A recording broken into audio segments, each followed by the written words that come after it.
My wife's always around too. I feel always like near, you know, especially about home. It's like I married a cat that I'm like, you just always on me. If I go to the bathroom, she's like, I'm gonna paint the bathroom door while you're in there. I'm like, you couldn't do it later? No, I had all the time to do it. I thought I'd wait till you went in, and that's when I was gonna start. If I eat something she doesn't approve of, it pops up, man. I mean, I'll try to sneak it. I could eat an Oreo cookie in the attic at 3 a.m. and I would bet my life a light would cut on and she'd be like, what are you doing up here? And if I questioned it was like, what are you doing up here? She's like, I'm always up here. This is when I do my attic stuff.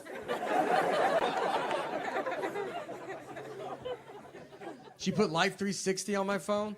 That's so they can treat you when they're not near you. You might not even know you have it on your phone. It's worse than what the government's doing. I would rather the government track me than her. She just calls me, why are you at Krispy Kreme donuts? I'm like, look, I'm not gonna live like this, all right? If I want donuts, I'm not gonna lock my phone in a gym locker and go pay cash for donuts.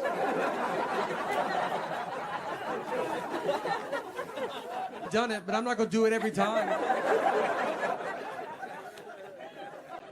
God forbid I go to a store she has a coupon for. I mean, I'll be walking into the parking lot just to get a call, buy anything, I have a coupon. I'm like, do you think I'm gonna come home and get that coupon? Is things about to happen? I'm gonna try to pay more now that you called. I don't even know if Target allows that, but I'm gonna try to negotiate up on this toothpaste. You better hope they don't round up. I'm rounding up. I hate coupons so much, and she's addicted to them. She will not let me leave. Like, I got a coupon. I'm like, I just feel so stupid. I'm buying deodorant, and I'm like, I don't have all the money, but I'm almost there. But I do have this coupon. One day, I hope to be able to pay full price.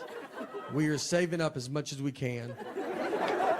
And her not know I bought it. And that's so hard. I think if I knew the name of my bank, I could do it. But I gotta go through her to get that information. I poke around. I'm like, if I had a bank, what bank do you think I would go to?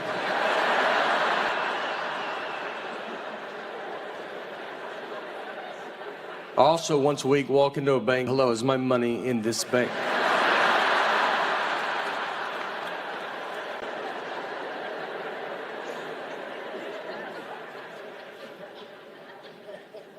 She runs everything. She does stuff, doesn't tell. We got a new roof, and I did not know that. A whole new roof. I found out from my neighbors. They were like, how's that new roof going? I go, I don't know what you're talking about. And they go, you didn't know you got a new roof? I go, no, I did not. And then I had to go get her. You gotta go talk to them about that new roof you didn't tell me about. I look like an idiot out there.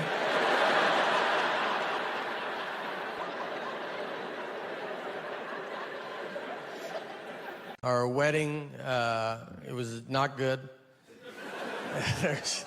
This is not my fault. This was my mom and my wife planned the wedding, and they're both cheap. So they cut corners. If we hire someone to do something at our house, I promise he does not do that job full time. He'll be fixing our dishwasher, and we're like, do you paint houses? And he's like, yeah, I probably could paint houses, you know? His business card says, how hard could it be, right? Can't be that hard. We got married on Friday the 13th. Got a pretty sweet deal on that. They were wide open. We were like, what times are available? They go, every one of them, all 24. You can call us that day if you want. Her brother married us. That was free. The photographer was just a buddy of ours that had he just bought a new camera. So we were like, you gonna do our wedding? Never done anything professionally, and it showed. His camera stopped working during it, and he started taking stuff out of it. Like, that would be the problem. It's like, yeah, you know what? I bet they put too much stuff inside of it when they built it. You should yank some of those wires. That's not supposed to be in there like that. Our DJ was awful, and that's because we got my mom to hire the DJ. I don't know who thinks to ask someone in their 50s for DJ recommendations. No one ever is like, Mom, were you in with the local DJ scene by any chance?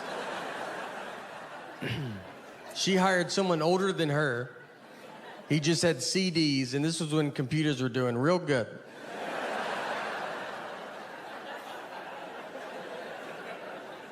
He got super drunk, played the same song 3 times in a row. White Wedding, which he said was by Billy Joel. He only had 1 leg, seriously, and that's fine, you know, no one cares until he starts messing up, and then you're like, why does he have 1 leg?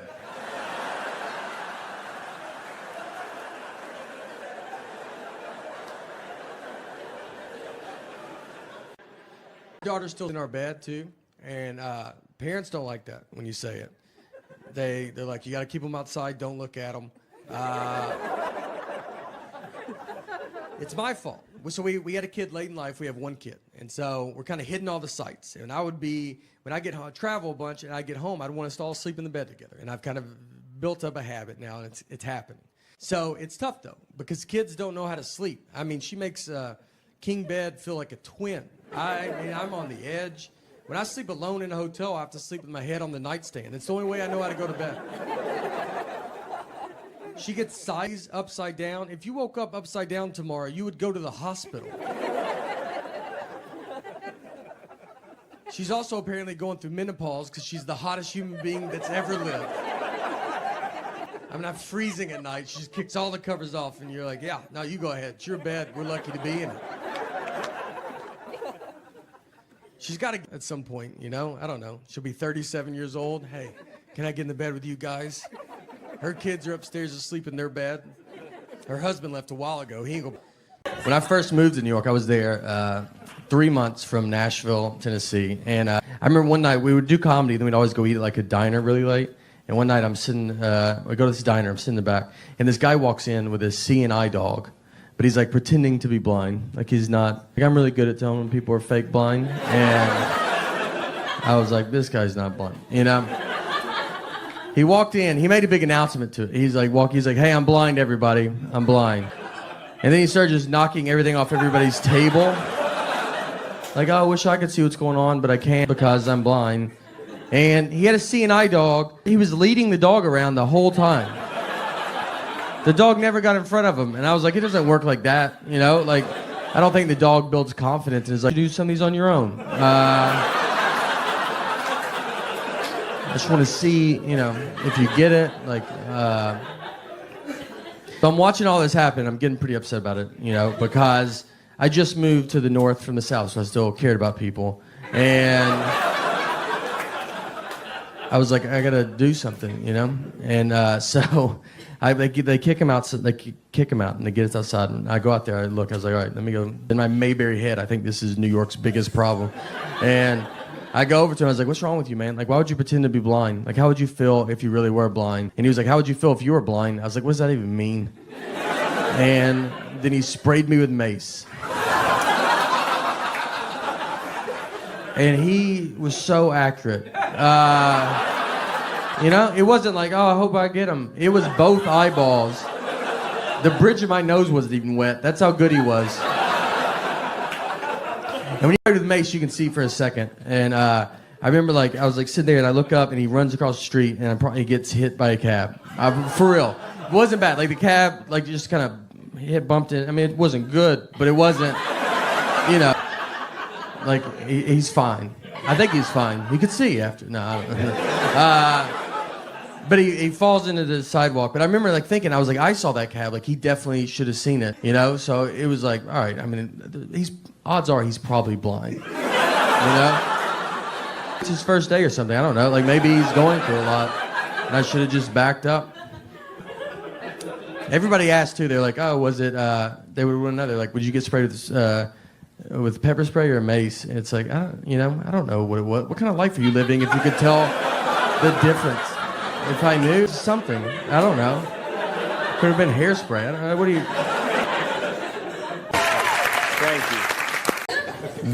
you. The fun thing though about being a comedian, I like hanging out with my friends. I got a buddy of mine. His name's Luis Gomez, and me and Luis went to McDonald's to eat recently, and we both go. We ordered our food, And then we take our food and we sit down at our table. And then Lewis went to the bathroom, so he left me alone with his food. So I was like, I'm gonna play a prank on him, you know? So I grabbed his hamburger, I unwrapped it, I took a bite out of it, then I wrapped it back up, I put it back down on his tray. So that's my big prank. Like when he comes back and opens his burger, I'll just be like, dude, did they eat your burger before they gave it to you? That's crazy, right? Is that crazy? It's a ridiculous prank. It's dumb, it's harmless, it should never leave the table. What should happen is Lewis should just come back, he should open his burger, and his first reaction should be to look at his best friend he's sitting with, who, by the way, also dabbles in comedy, and just be like, hey, I just wanted to run this by you before I unexpectedly go freak out on this entire McDonald's. That's what I thought would go down. Just a quick, hey, I wanted to see if you touched my food the only time it was out of my sight before I try to fight a group of people that are going to be pretty confused on why they're fighting. But instead, that was the day I learned I'm friends with a lunatic and a guy comfortable fighting McDonald's employees because he opened his burger and he could not have ignored me quicker. Like, didn't even kind of looked at him so, he looked like he expected them to do it, like it's happened before. And he's like, again with this? He starts screaming at all. He's like, someone ate my burger? How about I'll fight all of you till I find out who ate my burger? So he gets up, he starts walking towards them. So now I gotta jump in. I can't believe it's working. Like, we have gotten so much farther than I thought we could ever get. I grabbed him, I was like, Lewis, I ate your burger. I ate it, dude. That's insane that you didn't look at me. That's insane. So I get him to sit down, but it's already weird. Like, everybody's like looking at us. It takes like 10 minutes for people to quit filming us with their phones. And that's when it hits me. I started thinking about it. I was like, Lewis, I was like, you're going to get killed one day. I was like, you were about to go fight it. I was like, let's pretend that I'm not here. Let's pretend that someone did eat your burger that worked at this McDonald's. Let's pretend that really happened. You were going to go blindly fight that guy. Not even try to, like, size him up, like, see what he looks like, at least. Do you really think you could beat up a guy that is apparently pretty confident in himself? That he's making burgers, he's then eating them. He's just sending them out to whoever. You don't think that guy's probably the greatest fighter of all time? I honestly think you'd walk to the McDonald's counter and be like, hey, who ate my burger? And all the McDonald's employees would just part ways. Because they know exactly who you're talking about. And in the very back of McDonald's, you see a guy standing there cracking his neck. He's got his fist in the fryer, doesn't even know it, just sitting there, warming his hands. All right, guys, thank you all so much. Thank you.